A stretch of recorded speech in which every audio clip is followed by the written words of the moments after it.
L'euro détrônera-t-il un jour le dollar? On voit ça avec Patrick Artus. Bonjour Patrick. Bonjour David. Chef économiste chez Natixis. Alors, est-ce qu'un jour on verra ça? Parce que, dit autrement, c'est le dollar qui est indétrônable. Parce que aujourd'hui, qu'est-ce qu'on voit honnêtement? Est-ce que l'euro est monté en puissance en termes de réserve de change, de monnaie utilisée dans les échanges commerciaux, dans les émissions, je sais pas, de dettes? Ou est-ce que le dollar est intouchable? Si on regarde, ce qui est intéressant, c'est la composition des réserves du monde, des réserves de change du monde. On voit que le dollar a baissé. Le dollar, il y a une dizaine d'années, faisait 66% des réserves de change mondiales. Aujourd'hui, c'est 60%. Mais cette baisse n'a pas du tout profité à l'euro. Elle a profité à deux monnaies, le yen et le renminbi chinois, et le yen japonais. Curieusement, le yen, d'ailleurs, maintenant pèse 6% dans les réserves de change. Ça a beaucoup monté. L'euro est à 20. Et 20, ça paraît beaucoup, mais c'est moins que le poids des monnaies des pays de l'euro avant l'euro. Si vous faites France plus Allemagne plus Pays-Bas, etc., on était à plus de 20 avant l'euro. Donc en fait, l'euro, c'est plus petit que les monnaies européennes avant l'euro, ce qui est quand même déprimant. Donc l'euro ne détrônera jamais le dollar. Non, pour l'instant, l'euro n'a pas du tout percé comme monnaie financière. Et il n'a pas percé non plus comme monnaie commerciale, puisque la part de l'euro dans le commerce mondial reste très petite si on enlève le commerce à l'intérieur de l'Europe, bien sûr. Donc il y a un problème de l'euro, il faut le dire clairement. Alors, juste un mot quand même pour revenir sur le point d'avant. C'est extrêmement bizarre que le yen attire les investisseurs, parce que c'est un pays en croissance assez faible, avec des taux d'intérêt nuls, et avec une dette publique monstrueuse. Mais le Japon a la perception, c'est que c'est un pays qui n'est pas corrélé au reste du monde. Donc s'il y a une grosse crise dans le reste du monde, elle ne touchera pas le Japon. C'est complètement faux. Quand il y a eu les crises des subprimes, elle a touché le Japon. Mais la perception des investisseurs, c'est que c'est un monde à part, et donc c'est sécurisant, Et puis, bon, le renminbi, c'est normal, c'est toujours que 2%, c'est tout petit, et c'est normal que ça monte un peu. Mais sur le marché des capitaux, pourquoi est-ce que l'euro n'est pas monté en puissance, encore une fois? Alors l'euro est plus gros sur les marchés, quand on regardait les transactions de taux de change ou les émissions d'obligations internationales, oui, l'euro est plus gros. Mais à nouveau, ça c'est un peu mécanique, C'est-à-dire le vrai, quand vous regardez la confiance dans la monnaie, c'est est-ce que j'utilise l'euro pour mettre mon épargne, c'est pas les transactions de change, Et donc, dans cette fonction de réserve, l'euro est resté une petite monnaie de réserve. Et ce qui plombe l'euro, c'est le fait que justement, parce qu'on parlait de chaque pays, le poids de chaque pays, c'est qu'il n'y ait pas une dette, une dette unique, c'est vraiment ça? Oui, ce qu'il faut comprendre. C'est un fédéraliste, c'est pas ça que vous dites ça. Il y a une première question, je réponds tout de suite, David, mais il y a une première question, c'est est-ce qu'on a envie que l'euro devienne une monnaie de réserve mondiale? Il y a des pays qui ne veulent pas. Ça ne plaît pas du tout aux Japonais que le yen devienne une monnaie de réserve. Et les Allemands avant ne voulaient pas que le mark devienne une monnaie de réserve. Pour quelle raison? Parce que quand vous avez une monnaie de réserve, il y a des banques en dehors du pays qui créent votre monnaie. Et donc, c'est quelque chose qui est très désagréable parce que vous ne maîtrisez plus votre création monétaire. Et dans le temps, on appelait ça les euro-dollars, vous vous rappelez, les dollars non résidents, qui sont pas.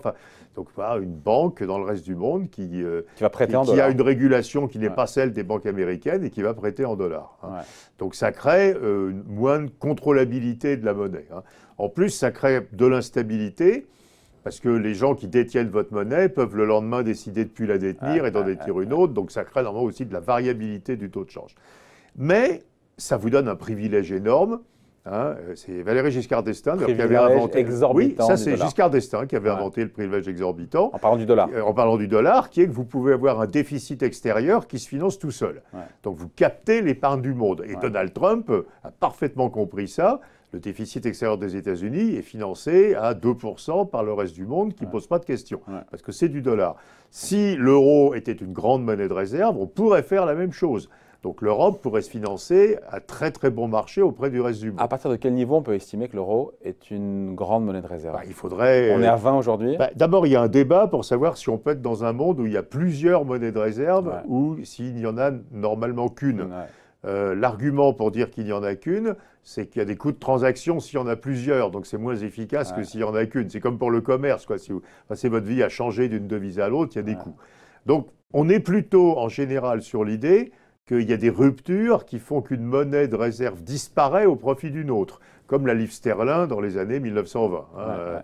Et donc... Je reviens à l'idée, pardon, je coupe, mais je reviens à l'idée que Ça plombe vraiment l'euro, le fait d'avoir des dettes Oui, nationales et de ne Gilles, pas là, avoir donc, une dette en oui, zone euro. voilà. Vraiment, ça aiderait à avoir une percée, ce que l'euro devienne une grande monnaie, Oui, alors c'est ça la et question. détrône potentiellement le dollar. Pourquoi est-ce que l'euro ne devient pas une grande monnaie de réserve? Ouais. Il faut dire à vos auditeurs que ce n'est pas l'euro ou le dollar qui est une monnaie de réserve. Ce sont essentiellement les obligations des trésors de ces pays. On n'achète pas du dollar, on achète des treasuries, comme on dit, la dette du trésor des États-Unis, qui est un marché gigantesque de plus de 20 000 milliards de dollars, extrêmement liquide, avec plein de produits dérivés, et avec l'idée que le trésor des États-Unis est un émetteur assez sûr, quoi. C'est vrai. Mais il n'y a pas l'équivalent en zone euro. Et en zone euro, on achète de la dette de l'Allemagne, de la France. La plus grosse, c'est aujourd'hui la dette, ça va être un combat entre la France et l'Italie, avec une dette qui doit faire 2400 milliards d'euros. Donc on est à 10% de la taille de la dette des États-Unis. Et ces dettes sont segmentées, n'ont pas les mêmes ratings, ne sont pas complètement Et c'est un frein, ça. C'est un frein. Ben oui, on ne peut pas acheter de la dette de l'euro. Ça n'existe pas, la dette de l'euro. Donc il faudra passer, si on veut que l'euro soit une grande monnaie de réserve. Oui, alors si on peut dire un mot de ça, ça aurait plein de vertus. Donc si on accepte que l'euro devienne monnaie de réserve, à nouveau, ça peut être un débat. Donc ça veut dire qu'on a envie de faire plus d'investissements, qu'on va financer en captant l'épargne du reste du monde. Donc c'est forcément associé à un besoin d'investissement, et ce besoin d'investissement, on l'a, c'est l'éducation, la transition énergétique, etc. Donc le plan intelligent, c'est d'émettre une dette de la zone euro, mais il n'y a pas de volonté politique. Triple A, de la dette associée au budget de la zone euro, ça ne se fera pas. Mais une dette associée à des investissements intelligents, je pense que ça va se faire, et peut-être même assez vite, en réalité. À Aix-en-Provence, on a entendu la future chancelière allemande ne pas nier qu'elle pourrait le faire, quoi, ce qui était c'est une révolution. Non, parce que c'est très différent de financer des investissements intelligents ou des dépenses courantes des États, quoi. Donc, ce que les Allemands ne veulent pas, c'est de la dette qui financerait des dépenses, mais de la dette qui finance de bons investissements, qui se placerait alors comme des petits pains auprès du reste du monde qui se battrait pour en prendre et qui développerait en même temps le rôle international de l'euro. On se dit que pour que l'euro devienne encore une fois détrône le dollar, il faudra qu'il y ait une défiance sur le dollar. Aujourd'hui, Trump se plaint que le dollar est trop fort. Il y a une défiance sur le dollar. Les Russes ont vendu tout leur dollar, les Chinois vendent du dollar, les Japonais vendent du dollar. Qu'est-ce qui achète du dollar aujourd'hui? Les Saoudiens, les Allemands, pour faire simple. Il y a plein d'autres pays. Oui, mais le dollar, par rapport à toutes les devises, c'est une banque américaine qui disait que le dollar, au global, était surévalué de 13%. Je ne crois pas que le dollar soit vraiment surévalué. C'est une banque américaine. Je crois que c'était Bank of America qui disait ça. Enfin, il est surévalué un tout petit peu. On dit que la parité de pouvoir d'achat pour l'euro, c'est un 10. Non, il n'y a pas de défiance, parce que là, on est... il n'y a pas de défiance, mais vous sentez quand même... les banques centrales, globalement, ne sont plus acheteuses de dollars, ce qui est quand même une grande rupture. À nouveau, qui achète des dollars aujourd'hui? Des fonds saoudiens et les assureurs allemands, quoi. Et donc, c'est quelque chose qui est assez bizarre.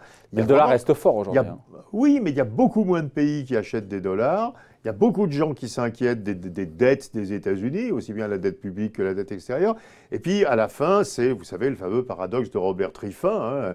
Il dit, au début, j'ai une dette qui est formidable, donc le monde entier se bat pour en prendre.